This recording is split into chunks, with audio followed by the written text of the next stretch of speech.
अस्सलामुअलैकुम सामीन। 6 सफ़रुल मुज़फ़्फ़र की तारीख़ शुरू हो चुकी है। 23 अगस्त है। ख़बर का उन्वान है, गांव की प्रधान के शोहर ने हाली हाई स्कूल की दीवार गिरा दी और कब्रिस्तान की 4 दीवारी भी गिरा दी। यही नहीं, कब्रिस्तान में कुछ बनाना भी शुरू कर दिया। ये मामला सूबा हरियाणा के ज़िला पानीपत के गांव सिवा का है। ये गांव सिवा पानीपत से लगभग 6 किलोमीटर के फासले पर है और बिल्कुल जीटी रोड पर है, कौमी शाहरा पर है। इस मामले का एक पहलू ये है कि कब्रिस्तान की तोड़फोड़ कई दिन पहले हुई थी, जिसमें पुलिस ने वक्त पर सख्त कार्रवाई नहीं की। आज उनके हौसले और बुलंद हो गए और कानून हाथ में लेते हुए स्कूल के दरवाजे पर ही हमला बोल दिया, स्कूल की दीवार तोड़ दी। पता चला है कि आज एसडीएम ने मौके का दौरा किया है, जायज़ा लिया है और दोनों फरीक को, यानी हरियाणा वक्फ बोर्ड के स्टेट अफसर को भी और प्रधान फरीक को भी कल जुमेरात के दिन अपने दफ्तर में बुलाया है। मामला क्या है? मामला यह है, प्रधान जी चाहता है कि जीटी रोड पर अच्छी जगह है, कब्रिस्तान है, उस पर कब्ज़ा कर लिया जाए और मामला कुछ नहीं है। इसको लेकर तरह तरह के हीले कर रहा है।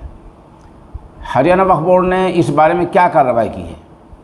सोशल इंडिया न्यूज़ के इस नामनगार ने अभी 2-3 घंटे पहले वक्फ बोर्ड के एडमिनिस्ट्रेटर जनाब चौधरी जाकिर हुसैन से रब्ता किया।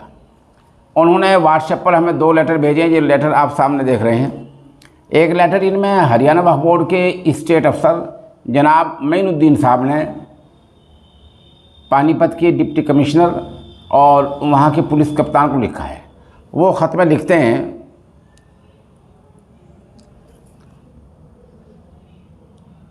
हरियाणा वक्फ बोर्ड ने डिप्टी कमिश्नर पानीपत को लिखा कि ज़िला पानीपत के गांव सिवा में जीटी रोड पर एक कब्रिस्तान है जो चालू है, इस्तेमाल हो रहा है।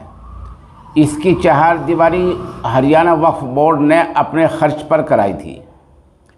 इस 4 दीवारी को गांव की खातून प्रधान के शोहर रणदीप और जोगिंदर वगैरह ने मिसमार करके इस जगह पर नाजायज़ तरीक़े से तामीर शुरू कर रखी है।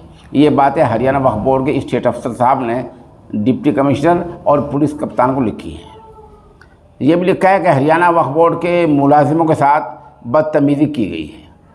इस तरह का एक लेटर स्टेट अफसर साहब ने पुलिस कप्तान को और इसी तरह का एक लेटर डिप्टी कमिश्नर को लिखा है।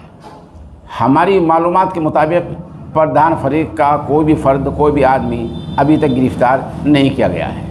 बतला दें कि इस गांव में, गांव सिवा में अक़लियती फ़िरक़े के लोग थोड़े ही हैं, ज़्यादा अक्सरियती फ़िरक़े के लोग हैं।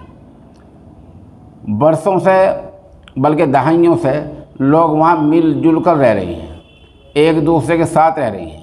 यहीं स्कूल और कब्रिस्तान के पास में दरगाह है, दरगाह वाजिद अली शाह। उस दरगाह पर हर जुमेरात को सैकड़ों बिरादरान वतन और मुस्लिम आते हैं।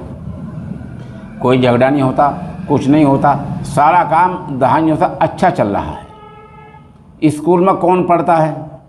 हिंदू मुस्लिम जो आसपास के बच्चे हैं, कारखानों में काम करते हैं, मज़दूरों के बच्चे हैं, आसपास के गांव के देहात के लोग हैं, वो आकर स्कूल में तालीम हासिल करते हैं और वहाँ कई सौ तलबा पढ़ रहे हैं और एक बड़ा अमला है, बड़ा स्टाफ है, मुहिम मस्जिद है। इस तरह के पुरअमन माहौल को और अच्छे माहौल को बिगाड़ना ये अच्छी बात नहीं है।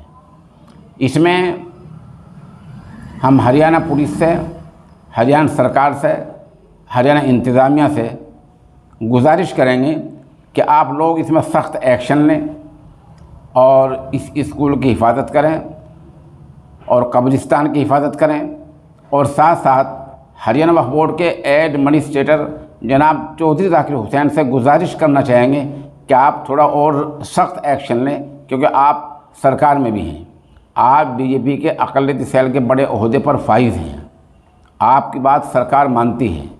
तो आप इस बारे में सरकार से मिलें, अफसरान से मिलें, फ़ोन करें, किसी भी तरह करें, लेकिन अमन का माहौल पैदा करें अमन और शांति बहरहाल मुकद्दम होनी चाहिए, उसकी तरजीह और प्राथमिकता होनी चाहिए, और जो लोग इस अमन में खलल डाल रहे हैं उनको जेल के अंदर होना चाहिए।